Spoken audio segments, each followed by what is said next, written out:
حي على الفلاح حي على الفلاح الله أكبر الله أكبر لا إله إلا الله.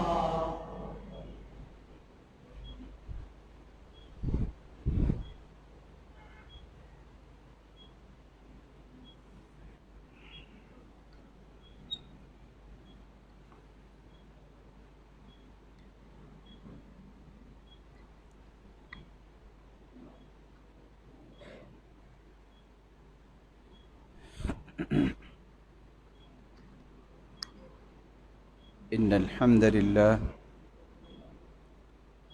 نحمده ونستعينه ونستغفره ونعوذ بالله من شرور أنفسنا وسيئات أعمالنا. من يهده الله فلا مضل له ومن يضلل فلا هادي له، وأشهد أن لا إله إلا الله وحده لا شريك له، وأن محمدًا عبده ورسوله.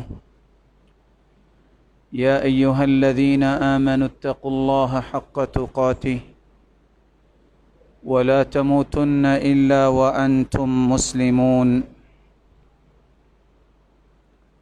يا أيها الناس اتقوا ربكم الذي خلقكم من نفس واحدة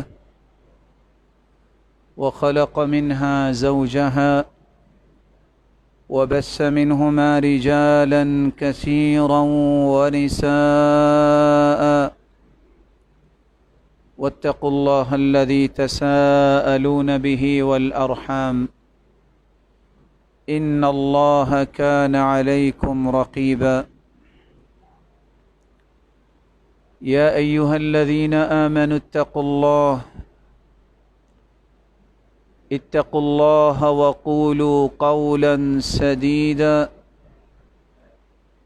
يصلح لكم أعمالكم ويغفر لكم ذنوبكم، ومن يطع الله ورسوله فقد فاز فوزا عظيما. أما بعد، فأعوذ بالله من الشيطان الرجيم.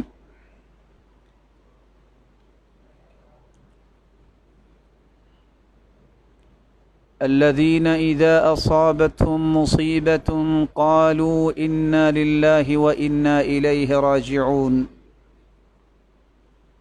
وقال الحق سبحانه وتعالى: وإذا مرضت فهو يشفين والذي يميتني ثم يحيين. لائق ست تکریم سامعین مکرم، اللہ ذوالجلال ہم سب کے خالق، مالک اور رازق ہے۔ وہی قادر مطلق ہے، پوری کائنات پہ اسی کا ہی تصرف ہے، وہ فعال لما یرید ہے، جو ارادہ کرتا ہے اس کو نافذ بھی کرتا ہے۔ آج کل کے ان حالات کے اندر ایک مسلمان کو کیا کرنا چاہیے؟ دسیوں ایسے عنوان بکھرے ہوئے ہیں جن پہ گفتگو کی جا سکتی ہے، لیکن آج کے اس خطبے میں صرف آپ کے سامنے ان 6 باتوں کا تذکرہ کرنا چاہتا ہوں جو ان غمناک حالات میں ایک مسلمان کو اختیار کرنے چاہیے۔ سب سے پہلا کام، بندہ مومن یہ اللہ ذوالجلال کی ملکیت ہے۔ مالک اپنی ملکیت میں کسی وقت بھی جو چاہے تصرف کر سکتا ہے، اور جب یہ بات طے شدہ ہے، آج نہیں تو کل، کل نہیں تو 10 10 نہیں تو 20 یا 30 سال کے بعد بھی تو اسی مالک کے پاس ہی جانا ہے۔ کل شیء یرجع الی اصلہ،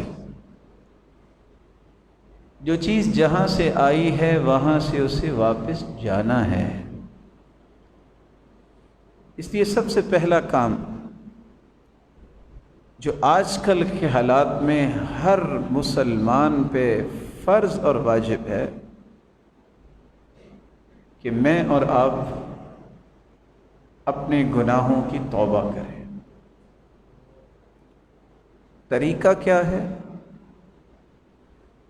یہ یقین کیجئے کہ مالک الملک کی رحمت بے پناہ ہے۔ 10 نہیں، 10 100 اور 10,000 بھی گناہ آپ کر چکے ہیں تو مالک الملک کی رحمت سے مایوس نہ ہوئیے، اور یہ یقین کر لیجئے کہ اس کے پیغمبر نے جو بات کی ہے اس سے بڑی صداقت روئے زمین پر کوئی نہیں ہے۔ اپنے آپ کو توبہ کے لیے آپ کیسے پیش کریں؟ سب سے پہلا کام، آپ بہترین طریقے سے وضو کیجئے۔ خوبصورت وضو کرنے کے بعد دل لگا کر اکیلے الگ 2 رکعتیں ادا کیجئے۔ رسول اکرم صلی اللہ علیہ وآلہ وسلم نے یہی طریقہ سمجھایا تھا، جیسا کہ بیان کرتے ہیں سیدنا ابو بکر رضی اللہ تعالی عنہ۔ اور ان 2 رکعتوں کو پڑھنے کے بعد آپ اپنے رب کے سامنے ہاتھ اٹھائیے۔ سب سے پہلے اپنے گناہ کا اعتراف کیجئے، اقرار کیجئے۔ ان العبد اذا اعترف ثم تاب تاب اللہ علیہ، بندہ مومن جب اپنے گناہ کا اعتراف اور اقرار کر لیتا ہے تو مالک الملک اسے معاف کر دیتے ہیں۔ ان کمزور ہاتھوں کو اٹھا کے اعتراف کیجئے، اقرار کیجئے کہ یہ اور یہ اور یہ، اور میں اور آپ جانتے ہیں ہم سے کون کون سی غلطیاں کوتاہیاں ہوئی یا ہوتی ہیں۔ اور پھر اس اقرار و اعتراف کے بعد اپنے رب کے سامنے عزم مصمم ظاہر کیجئے، مالک الملک میں دوبارہ یہ نہیں کروں گا۔ میرے فکر سے، میرے قول سے، میرے عمل سے کسی کو اگر تکلیف یا اذیت اور گزن پہنچی ہے تو میرے مالک مجھے معاف کر دے، اور جن کو تکلیف پہنچی ہے اللہ میں ان کے لیے بھی تیرے سامنے ہاتھ پھیلا رہا ہوں تو ان کے درجے بلند فرما دے۔ رسول اللہ صلی اللہ علیہ وآلہ وسلم کے اس فرمان پہ عمل کرنا یہ سب سے پہلا فریضہ ہے۔ کچھ پتہ نہیں، یہ اللہ ہی جانتا ہے۔ مت سوچیے ان میئرز کو جو میئرز انسانوں نے بنا رکھے ہیں۔ میئرز وہ کنسیڈر ہوتے ہیں شریعت کے اندر جس کو اللہ نے پیش کیا ہے۔ کوئی بیمار ہیں تو 20-20 سال تک اللہ کے پاس نہیں جاتے، کوئی تندرست ہیں تو بیٹھے بیٹھے رب کے پاس چلے جاتے ہیں۔ اس لیے جب اللہ سے ملاقات ہو تو اس حالت میں ملاقات ہو کہ مالک الملک ہم سے راضی ہو چکا ہو۔ دوسرا کام جو آج کل کے دور میں ہے، آج کل کے ایام میں ہم سب کو کرنا چاہیے، یہ بات چونکہ قرآن میں آئی ہے اس کو یقین کے درجے پہ جا کے سمجھیے۔ مصیبتیں، بیماریاں، غم اور دکھ آتے کیوں ہیں؟ اس کی بنیادی طور پہ 3 وجہ ہیں۔ مت کہیے فلاں کی وجہ سے، فلاں کی وجہ سے، فلاں نے یوں کیا، فلاں نے یوں کیا، نہیں۔ قرآن مجید نے اس کے 3 سبب بیان کیے ہیں، اس کو سمجھیے۔ سب سے پہلا سبب، انسان کے اپنے ہاتھوں کی کمائی ہی انسان کے سامنے آتی ہے۔ اللہ عز و جلال قرآن مجید میں فرماتے ہیں وَمَا أَصَابَكُم مِّن مُّصِيبَةٍ فَبِمَا كَسَبَتْ أَيْدِيكُمْ وَيَعْفُو عَن كَثِيرٍ۔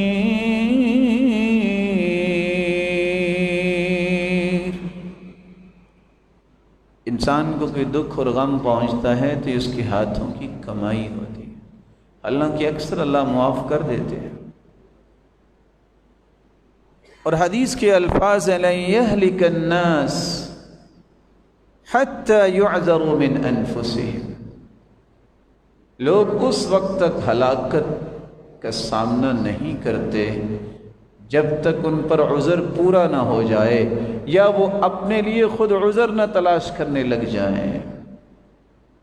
اللہ عز و جلال جو ہم سے سرًا وعلانیہ، چاہتے نہ چاہتے کوئی بھی گناہ آج تک ہوا، مالک الملک اسے معاف کر دے، درگزر فرمائے۔ دوسرا سبب، اللہ عز و جلال کسی قوم کے اوپر یا انسانیت کے اوپر کوئی مصیبت مسلط فرماتے ہیں تو اس لیے فرماتے ہیں کہ یہ اللہ کا فیصلہ ہو چکا ہے اور اس کو نافذ کرنا ہے۔ قرآن مجید میں اللہ عز و جلال نے اس فیصلے کا تذکرہ کیا ہے ما اصاب من مصیبت الا باذن اللہ ومن یؤمن باللہ یہد قلبہ واللہ بکل شیء علیم۔ کوئی بھی دنیا میں مصیبت آتی ہے تو اللہ کے حکم سے آتی ہے، اس کی مرضی سے آتی ہے۔ اور آتی کیوں ہے؟ کیا اللہ عز و جلال اس حکم کے ساتھ چاہتے ہیں؟ وہ چاہتے یہ ہیں کہ چھوٹی چھوٹی بیماریاں، مصیبتیں اور دکھ اس کی وجہ سے اپنے پیاروں کی زندگی کے سارے گناہوں کو صاف کر دیں۔ ما يصيب المسلم من نصب ولا وصب ولا هم ولا حزن ولا غم حتى الشوكة يشاكها إلا كفر الله بها من خطاياه۔ تھکاوٹ ہو، غم ہو، فکر ہو، آزمائش ہو، کوئی بھی بیماری ہو، صحیح بخاری اور صحیح مسلم کی روایت بتا رہی ہے اس وجہ سے اللہ عز و جلال اس کے گناہوں کو معاف کر دیتے ہیں۔ بلکہ حدیث کے الفاظ ہیں اگر وہ صحت مند ہو جائے، جب پہلا قدم زمین پہ رکھتا ہے ما علیہ خطیئہ، اس پہ کوئی گناہ باقی نہیں رہتا۔ اور دوسری روایت کے الفاظ ہیں کہ یوم ولدت امہ، اللہ عز و جلال اسے گناہوں سے اس طرح پاک صاف کر دیتے ہیں جیسے آج ہی اس کی والدہ نے اس کو جنا ہے اور نو مولود بچے پہ کوئی گناہ نہیں ہوتا۔ تیسرا سبب جو اللہ عز و جلال نے قرآن مجید میں بیان کیا ہے ما اصاب من مصیبت فی الارض ولا فی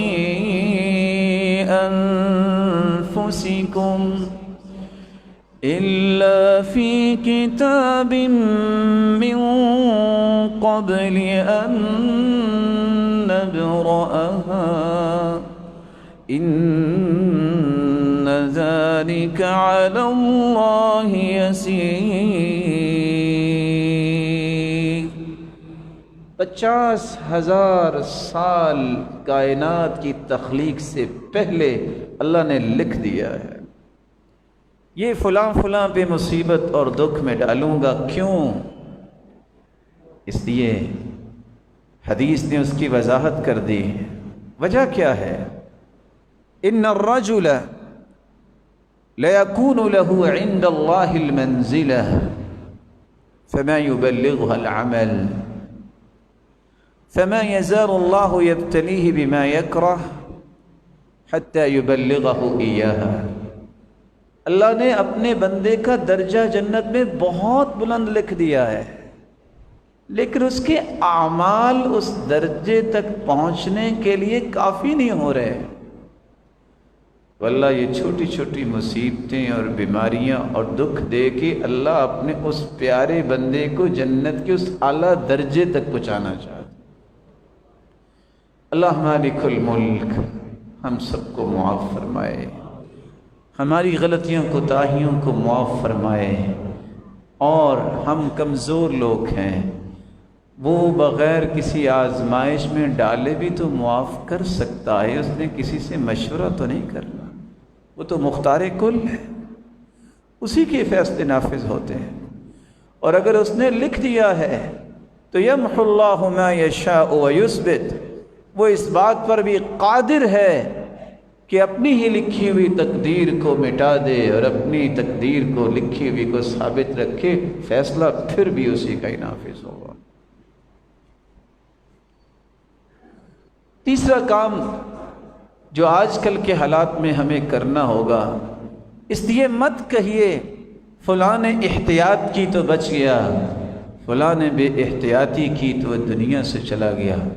احتیاط سنت ہے، یہ اختیار کرنی چاہیے، اس میں ضد نہیں کرنی چاہیے۔ یہ جو میئرز ہوتے ہیں، جس طرح علم نے، شریعت نے میئرز بیان کیے ہیں، صحت کے حفظان کے لیے اگر کوئی میئرز ہیں تو ان کا خیال کرنا چاہیے، ضدی نہیں انسان کو بننا چاہیے، لیکن یقین آپ کا اور ایمان کیا ہونا چاہیے؟ فیصلہ اس کا نافذ ہوگا، اس کا فیصلہ نافذ ہوگا، جہاں بھی نافذ ہوگا اس میں ہم احتیاط اس لیے کریں گے، سنت ہے، دین ہے، شریعت ہے، ہم دین اور شریعت اور سنت کو نہیں چھوڑیں گے۔ رسول مقبول صلی اللہ علیہ وسلم نے جب ان کے ہاتھ پہ بیعت کرنے آئے ہیں، تو جب ایک ایسا شخص بھی تھا جو بیعت کرنے آیا جس کو کوڑ کی مرض تھی، آپ نے ہاتھ پہ ہاتھ رکھ کے اس کی بیعت نہیں لی، فرمایا آپ کی بیعت ہم نے لے لی، آپ واپس چلے جائیں بقیہ قافلے کے ساتھ۔ کوئی نبی سے بڑا بھی توکل کرنے والا ہے؟ کوئی نبی سے بڑا بھی متقی ہے؟ کیا کسی نے وہاں ضد کی کہ اللہ کے پیغمبر آپ کے لیے آیا ہے، وہ اسلام کو قبول کرنے آیا ہے، اس کے بھی ہاتھ پہ ہاتھ رکھ کے بیعت لیں؟ کسی نے ضد کی؟ مومن جو ہوتا ہے وہ ضدی نہیں ہوتا، لیکن مومن جو ہے وہ رب پہ اپنا یقین بھی نہیں توڑتا، اس کا ایمان اللہ پہ مضبوط ہوتا ہے، اس میں خلل نہیں آنے دیتا۔ تو تیسرا کام جو کرنے والا ہے میرے معزز اور محترم بھائیوں، اللہ سے عافیت طلب کرو، اللہ سے عافیت طلب کرو۔ عافیت یہ بہت بڑی نعمت ہے۔ خلو الجسد والنفس من جميع العوارض والامراض التي تهاجمها وتضرها۔ عافیت کا مطلب یہ ہے، اے اللہ روحانی اور جسمانی طور پہ ہر قسم کی بیماری اور بوجھ سے مجھے ہر وقت محفوظ رکھ۔ یہ عافیت جس کے بارے میں رسول اللہ صلی اللہ علیہ وآلہ وسلم نے صحابہ کرام کو تعلیمات دی ہیں، اس عافیت کو اللہ ذوالجلال کے پیغمبر نے فرمایا کہ بہت بڑی نعمت ہے۔ یہی وجہ ہے کہ سیدنا ابو بکر صدیق رضی اللہ تعالی عنہ جب وہ ممبر پہ چڑھتے تو رونے لگ جاتے، اور صرف ایک بات کہتے، صلی اللہ العفو والعافیہ، لوگوں اللہ سے معافی بھی مانگا کرو اور عافیت بھی مانگا کرو۔ اللہ تمہیں ہر وقت گناہوں سے بھی پاک رکھے اور ہر قسم کی مصیبت اور بیماری سے بھی پاک رکھے۔ دوسرے سال اپنی خلافت کے جب دوبارہ وہ ممبر پہ چڑھتے تو پھر رونے لگ گئے اور ایک ہی بات کہی، صلی اللہ العفو والعافیہ۔ لوگوں اللہ سے دو باتیں ہر وقت مانگتے رہا کرو، مالک الملک مجھے ہر قسم کے گناہوں سے ہر وقت پاک صاف رکھ، میرے اوپر کسی گناہ کا بھی بوجھ نہ ہو، کسی بیماری اور مصیبت کا بھی بوجھ نہ ہو۔ اللہ ذوالجلال کے پیارے پیغمبر نے اس لیے فرمایا، ما من دعوت يدعو بها العبد افضل من اللهم انی اسألک المعافاة فی الدنیا والآخرہ۔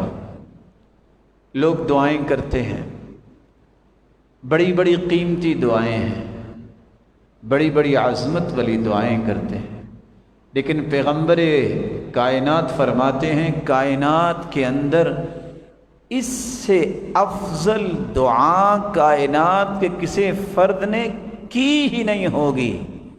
کون سی دعا؟ جس سے کوئی دعا افضل نہیں ہے، جب کوئی یہ کہہ دے اللہم انی اسألک المعافاة فی الدنیا والآخرہ، اللہ دنیا میں بھی عافیت دے دے اور آخرت میں بھی عافیت دے دے،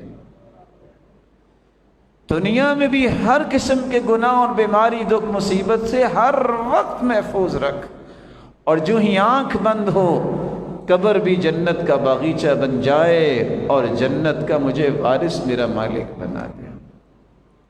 اللہ ذوالجلال عافیت طلب کرنے کی توفیق عطا فرمائے۔ آپ صلی اللہ علیہ وآلہ وسلم کے پاس ایک شخص آیا اور اس نے کہا کہ ایسی دعا بتائیے جس سے افضل کوئی دعا نہ ہو۔ آپ نے صرف ایک کلمہ بولا، فرمایا تسأل ربک العفو والعافیہ فی الدنیا والآخرہ۔ سوال کرنے والے اپنے رب سے صرف دنیا اور آخرت میں معافی اور عافیت کا سوال کیا کرو، اس سے بڑی دعا دنیا میں ہے ہی کوئی۔ دوسرے دن پھر آیا، آپ نے پھر بھی یہی فرمایا۔ تیسرے دن پھر آیا، آپ نے پھر یہی فرمایا۔ اسی اللہ کے رسول صلی اللہ علیہ وآلہ وسلم سے عافیت جو ثابت ہے دعاؤں میں، ان کو یاد بھی کرنا چاہیے اور اللہ سے عافیت مانگنی چاہیے۔ یہاں رک کے میں ایک بات کہہ دوں، کچھ لوگ جذباتی ہو جاتے ہیں، کہتے ہیں یا اللہ جو آخرت میں تو نے مجھے عذاب دینا ہے وہ دنیا میں ہی دے دے، آخرت میں بچا لینا۔ یہ غلط دعا ہے۔ آپ صلی اللہ علیہ وسلم تشریف لائے، صحیح مسلم کی روایت ہے، اور ایک شخص بیماری کی وجہ سے چوزے کی طرح ہو چکا تھا۔ آپ نے پوچھا، آپ نے اپنے بارے میں کوئی بد دعا تو نہیں کی؟ کہا اللہ کے رسول بس میں نے یہی کہا تھا اللہم ما کنت معاقبی به فی الآخرہ فعجلہ لی فی الدنیا، اللہ جو آخرت میں سزا دینی ہے دنیا میں دے دے، میری آخرت بچا لینا۔ اللہ کے رسول نے فرمایا تم یہ بھی تو کہہ سکتے تھے یا اللہ دنیا میں بھی بچا دے آخرت میں بھی بچا دے، تم یہ بھی تو کہہ سکتے تھے۔ اس لیے جذباتی مت ہوئیے، مت اس طرح کے الفاظ بولی یا اللہ دنیا میں سزا دے دے آخرت میں بچا لے۔ وہ مالک دنیا میں بھی تمہیں بچانے پہ قادر ہے اور آخرت میں بھی بچانے پہ قادر ہے، تم نے اس کی رحمت کا پھر اندازہ کیا لگایا ہے؟ یہ کہو یا اللہ میں بہت کمزور ہوں تو دنیا میں بھی مجھے بچا لے اور آخرت میں بھی بچا لے۔ رسول اللہ صلی اللہ علیہ وسلم کا سکھایا ہوا یہ عمل ہر مسلمان کو اختیار کرنا چاہیے اور یہ دعا یاد کرنی چاہیے، بار بار پڑھیے اللہم عافنی فی جسدی وعافنی فی بصری، یا اللہ میرے جسم کو بھی عافیت سے نواز اور میری نظر کو بھی عافیت سے نواز۔ وَاجْعَلْهُ الْوَارِثَ مِنِّي، اللہ مجھ سے ایسے کام کروا جو میرے لیے ورثہ بن جائیں۔ لا الہ الا اللہ الحلیم الکریم، سبحان اللہ رب العرش العظیم، الحمد للہ رب العالمین۔ اللہ کے سوا کوئی عبادت کے لائق نہیں، وہی کریم ہے، وہی عرشوں کا مالک ہے اور وہی پوری کائنات کا رب ہے۔ اس لیے ابو العالیہ بیان کرتے ہیں عمر بن خطاب رضی اللہ تعالیٰ عنہ سب سے زیادہ یہ دعا کرتے دیکھے گئے، اللہم عافنا واعف عنا، یا اللہ ہمیں عافیت سے بھی نواز دے اور ہمیں معاف بھی کر دے۔ کثرت سے یہ دعائیں کیجیے، اللہ ذوالجلال ہم سب کو عافیت سے نواز دے۔ رسول اللہ صلی اللہ علیہ وسلم نے کچھ اوقات بتائے ہیں جس میں عافیت کی دعا ضرور کرنی چاہیے۔ اللہ سب کو سکون کی نیند نصیب فرمائے۔ سو کے جب انسان اٹھتا ہے تو دعائیں تو اللہ کے رسول نے سکھائی ہیں، ان دعاؤں میں سے ایک دعا یہ ہے کہ جب بھی تم میں سے کوئی بیدار ہو تو یہ کہے، الحمدللہ الذی رد علی روحی وعافانی فی جسدی وَأَذِنَ لِي بِذِكْرِي، اللہ ساری تعریفیں تیرے لیے ہیں کہ تو نے میری روح کو میرے جسم میں واپس لوٹا دیا، کیونکہ جب انسان سو جاتا ہے تو اللہ روح کو کھینچ لیتے ہیں۔ اللہ یتوفی الانفس حین موتها، اٹھا لیتے ہیں نہ۔ الحمدللہ الذی رد علی روحی وعافانی فی جسدی، اللہ میں تیری ہی تعریفیں کرتا ہوں، میں جس حالت میں سویا تھا تو نے میرے جسم میں عافیت رکھی، اس میں کوئی نقص نہیں ہوا، تو نے عافیت سے مجھے دوبارہ اٹھا دیا۔ وَأَذِنَ لِي بِذِكْرِي، اللہ ساری تعریفیں تیرے لیے ہیں، تو نے مجھے دوبارہ ذکر کرنے کا موقع دے دیا۔ دوسری جگہ جہاں آپ کو یہ کثرت سے دعا کرنی ہوگی، اللہ مجھے اور آپ کو توفیق عطا فرما دے۔ الدعاء لا يرد بین الاذان والاقامہ، رسول مقبول صلی اللہ علیہ وسلم نے فرمایا اذان اور جماعت جب کھڑی ہوتی ہے، یہ جو درمیانہ وقفہ ہے اس میں دعا رد نہیں ہوتی۔ پوچھا اللہ کے پیغمبر تو پھر کیا دعا کیا کریں، یہ تو رد ہی نہیں ہوتی؟ تو آپ نے فرمایا صلی اللہ العفو صلی اللہ العافیہ فی الدنیا والآخرہ، تم یہ کہا کرو اللہم انی اسألک العافیہ فی الدنیا والآخرہ، یا اللہ دنیا میں بھی عافیت دے دے اور آخرت میں بھی عافیت سے نواز دے۔ رسول اکرم صلی اللہ علیہ وآلہ وسلم نے ایک تیسرا موقع بھی بتایا۔ آپ دیکھتے ہیں کوئی بیمار ہے تو رسول مقبول صلی اللہ علیہ وسلم کا حکم ہے جب بھی کسی بیمار کو دیکھو تو یہ دعا پڑھو، الحمدللہ الذی عافانی مما ابتلاک بہ وفضلنی علی کثیر ممن خلق تفضیلا۔ اتنے کلمات تم پڑھ لو گے جو اس مسلمان کو بیماری لگی ہے اللہ تمہیں اس سے محفوظ فرما دیں گے۔ الحمدللہ الذی عافانی مما ابتلاک بہ وفضلنی علی کثیر ممن خلق تفضیلا۔ رسول اللہ صلی اللہ علیہ وسلم نے فرمایا کہ صبح و شام بھی ایک دعا پڑھ لیا کرو، اللہ 24 گھنٹے تمہیں عافیت سے نواز دیں گے۔ وہ دعا کیا ہے؟ وہ دعا یہ ہے اللہم انی اسألک العافیت فی الدنیا والآخرہ، اللہ میں دنیا اور آخرت میں عافیت تجھ سے مانگتا ہوں۔ اللہم انی اسألک العفو والعافیہ فی دینی و دنیائی و اہلی و مالی، اللہ میرے دین، دنیا، میرے اہل و عیال اور اولاد اور میرے مال میں بھی عافیت فرما دے، اور ہم سب کو معاف بھی فرما دے۔ اللہم استر عورتی وآمن روعتی، اللہ مجھے خوف میں اکیلا نہ چھوڑنا، اللہ میرے اوپر پردے ڈال دینا، مجھے اپنے پاس بلانا تو اس حالت میں کہ تو مجھ سے راضی ہو جائے۔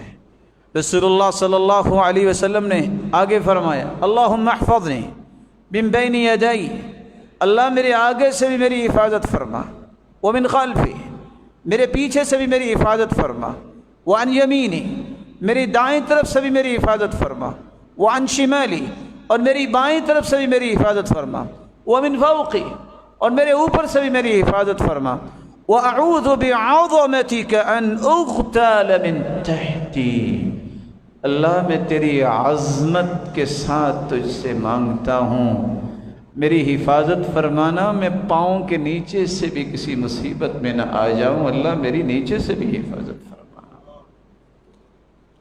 آپ صلی اللہ علیہ وآلہ وسلم نے امت کو یہ باتیں اس لیے سمجھائیں کہ امت ان کو اختیار کرے۔ میں بھی آپ کی خدمت میں ادب سے گزارش کروں گا کہ عافیت کو مانگنا سیکھو اور یہ دعائیں یاد کرو۔ میرا مالک آپ سب کو اور آپ سب کے اہل و عیال کو عافیت سے نوازتا ہے۔ چوتھا کام جو کرنے والا ہے وہ کام کون سا ہے؟ هو الشافی، شفا دینے والا وہ ہے۔ شفا مانگو تو شافی سے مانگو۔ جب ہے یہ شفا اس کے ہاتھ میں، جب مالک ہی وہ ہے، تو پھر کس سے مانگنا چاہیے؟ اس سے مانگنا چاہیے۔ اور شفا کے متعلق میں آپ کو چند 3 اصول پیش کرنا چاہوں گا۔ سب سے پہلا اصول، مومن کا طرز عمل یہ ہوتا ہے کہ وہ شفا اللہ سے مانگتا ہے، کیونکہ وہ جانتا ہے الشافی اللہ کا نام ہے۔ اس لیے جب بھی کوئی بیمار ہوتا تو سید المرسلین دعا کیا کرتے؟ اذهب البأس رب الناس واشف انت الشافی لا شفاء الا شفاؤک شفاء لا یغادر سقما، اللہ تو ہی تو شفا دینے والا ہے، تو ایسی شفا دے کہ اس کی بیماری کا نام ہی نہ رہے۔ اس لیے شفا اللہ کے ہاتھ میں، یہ یقین کر لو، کسی کے ہاتھ میں نہیں ہے۔ اس لیے جتنا تعلق اور یقین میرا اور آپ کا رب کے ساتھ ہوگا، اتنی شفا کا حصہ میری اور آپ کی زندگی میں زیادہ ہے۔ دوسرا اصول، دنیا میں کوئی ایسی بیماری نہیں، ما من داء الا وقد انزل له دواء، دنیا میں کوئی ایسی بیماری نہیں جس کا اللہ نے علاج نہیں اتارا۔ یہ کون کہہ رہے ہیں؟ یہ وہ مبارک زبان سے کلمات نکلے ہیں جس جیسی زبان آج تک اللہ نے پیدا ہی نہیں کی۔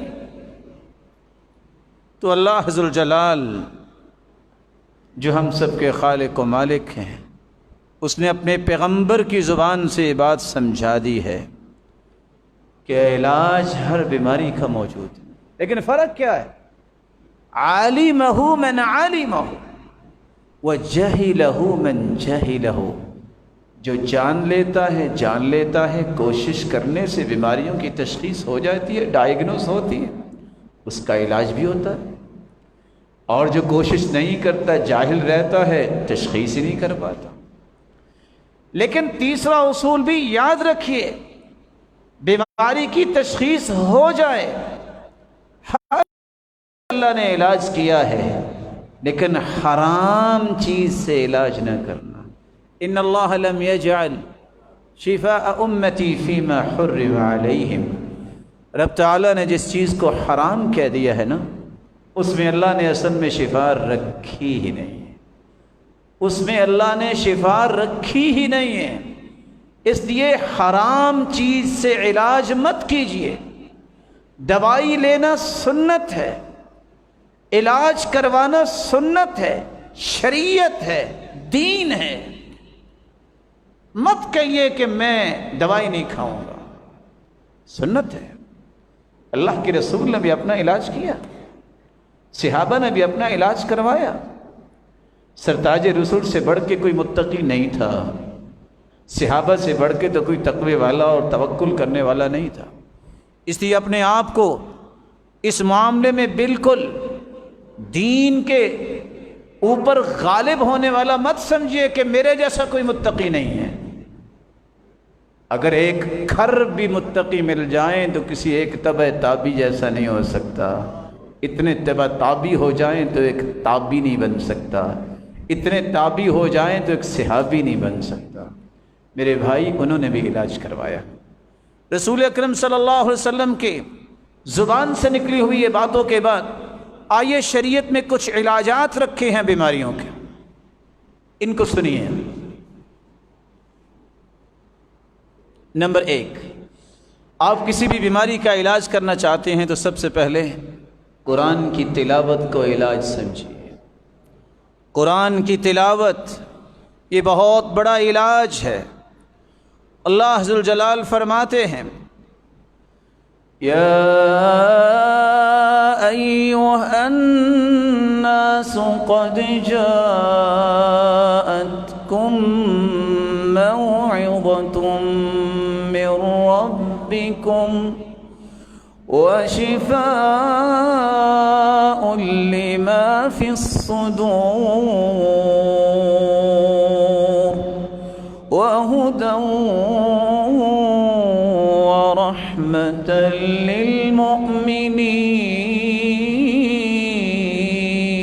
للمؤمنين۔ یہ نصیحت اللہ کی طرف سے آئی ہے، یہ شفا آئی ہے اللہ کی طرف سے۔ کس چیز کی شفا؟ ما فی الصدور۔ سمجھنے کی کوشش کیجیے۔ ہارٹ کے مسائل، ضیق النفس، سانس تنگ ہو رہا ہے، چیسٹ پین ہو رہی ہے، قرآن کیا کہہ رہا ہے؟ لما فی الصدور، سینے میں جو کچھ ہے اس کا علاج قرآن ہے، اس کا علاج قرآن ہے۔ وہدی ورحمہ، قرآن پڑھو گے علاج بھی ہوگا اور ہمیشہ ہدایت پہ رہو گے۔ شیطان میں مرتے وقت بھی اکسا نہیں سکے گا، ہدایت پہ رہو گے۔ ورحمہ، زندہ بھی رہے تو رحمت میں رہو گے۔ اگر رب نے اپنے پاس اپنے پیاروں کو بلا لیا تو رحمت کے سائے میں بلائیں گے۔ ورحمہ، اس رحمت کو مت چھوڑیے۔ رسول اللہ صلی اللہ علیہ وآلہ وسلم کے اس فرمان کی روشنی میں یہ بات یاد رکھیے۔ امام ابن القیم رحمۃ اللہ علیہ کہا کرتے تھے، میں جب سفر پہ نکلا کوئی طبیب نہیں تھا، کوئی دوائی نہیں تھی،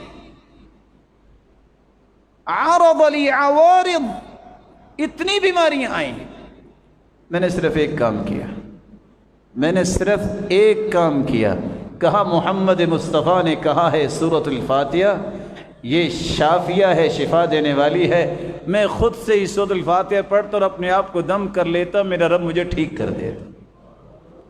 یقین شرط۔ دوسرا علاج، اللہ نے شہد اور زیتون کو بھی شفا کہا ہے، اپنے پیغمبر کے ذریعے بھی قرآن میں بھی۔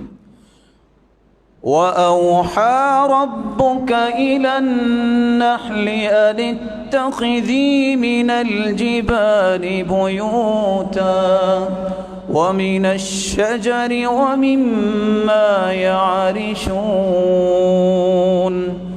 ثُمَّ كُلِي مِن كُلِّ الثَّمَرَاتِ فَاسْلُكِي سُبُلَ رَبِّكِ ذُلُلًا يخرج من بطونها شراب مختلف ألوانه فيه شفاء للناس۔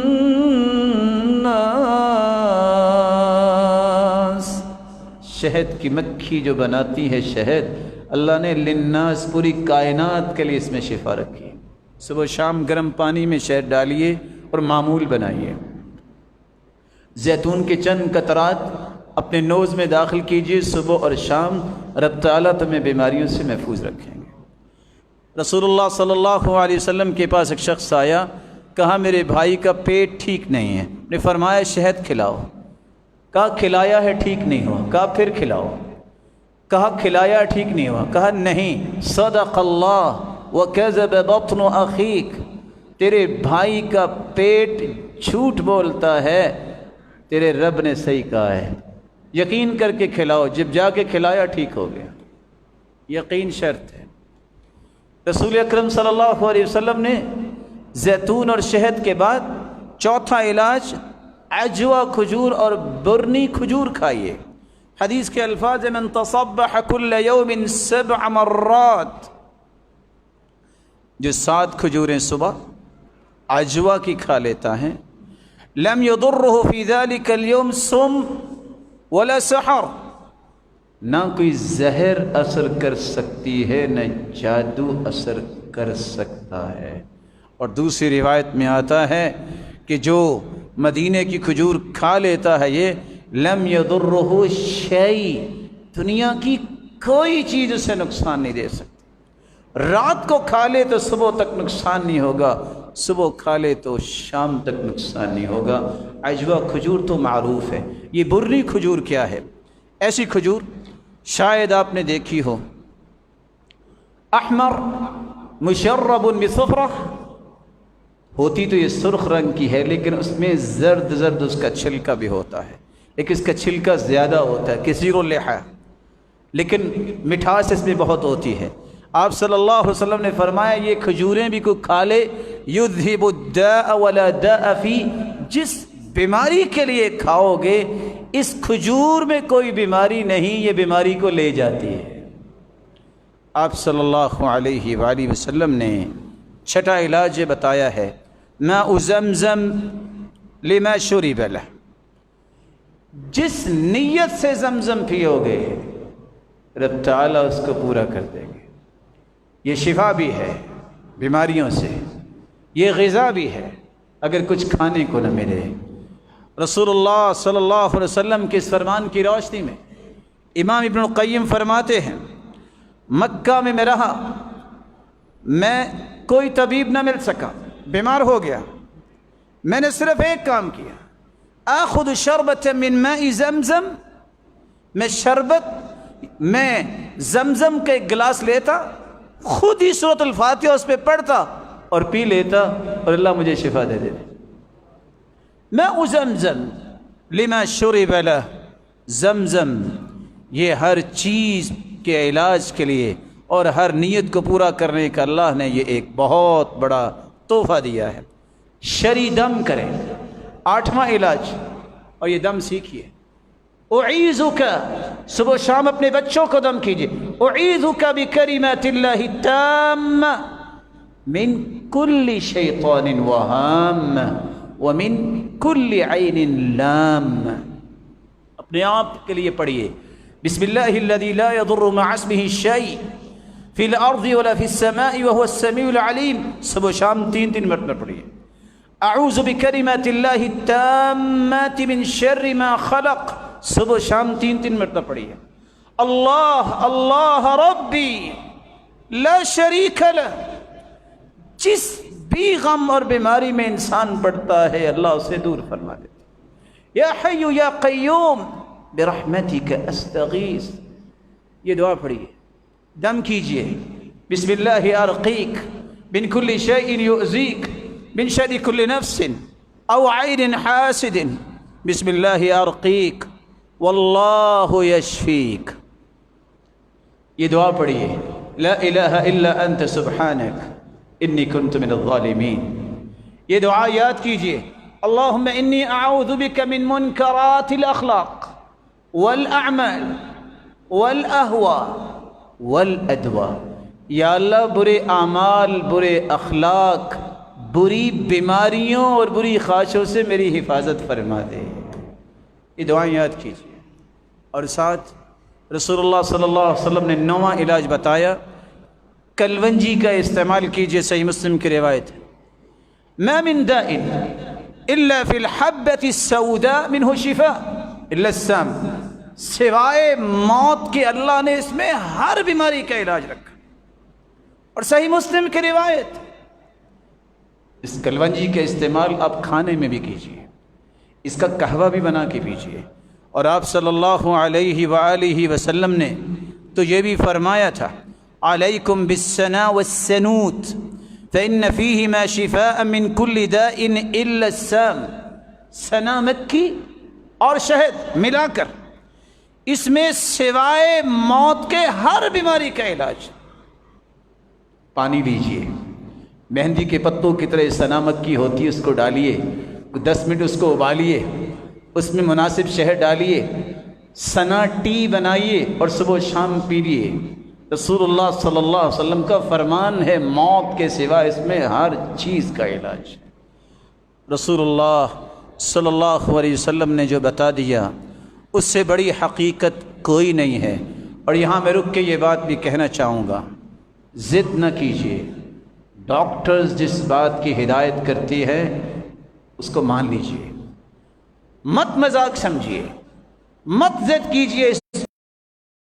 نہیں، جو میئرز کسی چیز کے ہوتے ہیں ان کا خیال کیا جاتا ہے، اور دعا کیجیے اللہ ان کی بھی حفاظت فرمائے، وہ جس جگہ پہ کھڑے ہیں اور کوشش کر رہے ہیں، مالک الملک ان کی بھی حفاظت فرمائے اور آپ سب کی بھی حفاظت فرمائے۔ وآخر دعوانا الحمدللہ۔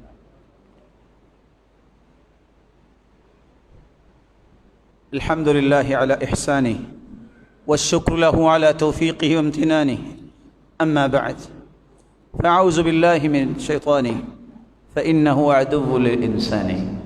5ویں بات اور چھٹی بات کر کے میں بات کو ختم کرتا ہوں۔ آپ نے یہ سنا کہ ہمیں سب سے پہلا کام توبہ کرنے ہے۔ آج وقت ہے، ایک وقت آئے گا یہ وقت ختم ہو جائے گا۔ اس سے پہلے قبل ان تصف علینا اللبنات، اس سے پہلے کہ ہمارے اوپر وہ ٹائلیں آ جائیں جس کے بعد ہم دنیا سے غائب اور دنیا ہم سے غائب ہو جائے، اس سے پہلے توبہ کر لیجیے۔ دوسری بات، ہمیں یہ جاننا چاہیے کہ مصیبتیں کیوں آتی ہیں، اللہ کے حکم کے بغیر کچھ نہیں ہوگا، یقین کر لیجیے۔ تیسری بات، رب تعالیٰ سے عافیت مانگیے، اس سے بڑی نعمت کوئی نہیں ہے۔ چوتھی بات، شفا شافی سے مانگیے اور اس کے پیغمبر کے بتائے ہوئے طریقوں کو اختیار کیجیے، اور ان طریقوں میں ایک طریقہ یہ بھی ہے، احتیاط کیجیے، یہ سنت ہے، ضد نہ کیجیے۔ اور 5ویں بات، اگر دنیا سے کچھ چلا جائے تو پھر صبر بھی کیجیے، مت کہیے جو لوگ کہا کرتے تھے اسلام سے پہلے ہمارا پہاڑ چلا گیا۔ میں جانتا ہوں آپ صحیح العقیدہ لوگ ہیں، اور حسن بصری کہا کرتے تھے جب کوئی عالم، موت العالم سلمۃ فی الاسلام لا يسدها شيء ما اختلف اللیل والنہار، جب کوئی علم والا دنیا سے چلا جاتا ہے تو یہ اسلام کے اندر اتنا شگاف آ جاتا ہے، دن رات لگے رہیں وہ شگاف پر نہیں ہوتا۔ لیکن اللہ کے رسول نے اس لیے فرمایا تھا کسی کو صبر نہ آئے فَلْيُعِزَّ بِي، میری موت کو یاد کر لے۔ مت ایسے کلمات کہیے گا کہ جس سے رب ناراض ہو جائے۔ یاد کیجئے 70 صحابہ جو ہیں احد کے مقام پہ اللہ کے پاس چلے گئے، صحابہ پہ کیا گزری ہوگی؟ 70 قراء کو شہید کر دیا گیا ایک ہی وقت میں، کیا گزری ہوگی؟ اور یہ بات تو کسی کو بھی بھولی نہیں ہے، جب اللہ کے رسول دنیا سے گئے تو دنیا کی حالت کیا تھی۔ سیدہ عائشہ کہتی، سیدہ فاطمہ کہتی تھی نا، صبت علی مصائب لو انہا صبت علی الایام سرن لیالیا، اتنی مصیبتیں ہم پہ ٹوٹ پڑیں کہ اگر دنوں پہ ٹوٹ پڑتی تو دن رات بن جاتے۔ صبر کیجئے، انما یوفی الصابرون اجرہم بغیر حساب۔ بے حساب اجر ان کو ملتا ہے جو صبر کرتے ہیں۔ صرف دعا کیجئے، مولا کریم ان روشن ستاروں کو تو نے چمک اور دمک دنیا میں بھی دی تھی، جنت میں بھی ان کو سب سے اعلیٰ مقام عطا فرما دے۔ اور ساتھ ہی میں چھٹی بات کر کے بات کو ختم کرتا ہوں، آج وقت ہے، آج وقت ہے، قدر کر لیں ان نعمتوں کی، جن نعمتوں میں بہت ساری نعمتیں ہیں اور ایک نعمت علماء کی نعمت ہے، ان کی قدر کر لیں۔ النعمہ اذا فقدت عرفت، نعمت جب ہاتھ سے چھن جائے تو اس کی قدر پھر ہوتی ہے۔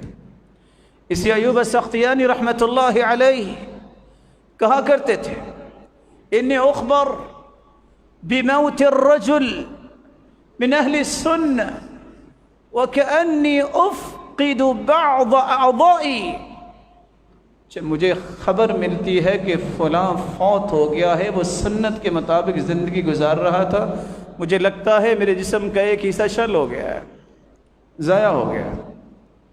یہ عام مسلمان کی بات ہے جو سنت کے مطابق زندگی گزار رہا ہو۔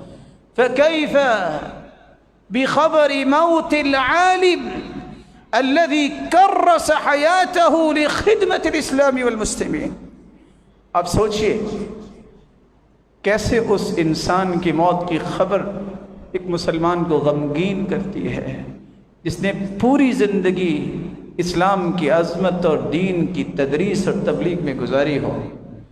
اللہم اغفر لهم وارحمهم وارفع درجاتهم فی المہدیین، ان علماء کو نعمت سمجھیں۔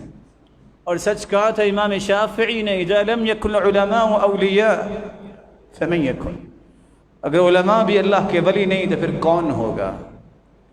وَمَن يُعَظِّمْ شَعَائِرَ اللَّهِ فَإِنَّا مِن تَقْوَى الْقُلُوبِ، اس آیت کی روشنی میں علماء لکھتے ہیں جو اللہ کی نشانیوں کی عظمت سمجھتا ہے یہ متقی انسان کی نشانی ہے، اور اللہ کی نشانیوں میں سے علماء بھی نشانیاں ہیں۔ ان نعمتوں کی قدر کیجئے، اللہ تمہاری قدر بھی بڑھا دے گا۔ الہ العالمین، جو علماء دنیا سے جا چکے ہیں، مولا کریم ان کو اپنی شان اور عظمت کے مطابق انبیاء کی صف میں کھڑا فرمانا، اللہ ان کے درجات کو بلند فرمانا۔ الہ العالمین، جو زندہ ہیں ان کو صحت اور عافیت سے نواز دے۔ اے اللہ، یہ روشن چہرے تیرے گھر میں آئے بیٹھے ہیں، مولا کریم ان کو اور ان کے اہل و عیال کو عافیت سے نواز دے۔ اے اللہ، جس طرح یہ دنیا میں جمع ہیں سب کو جنت الفردوس میں جمع فرما، اور اپنے محبوب کا ساتھ نصیب فرما، اور اپنا دیدار نصیب فرما۔ وآخر دعوانا الحمد للہ۔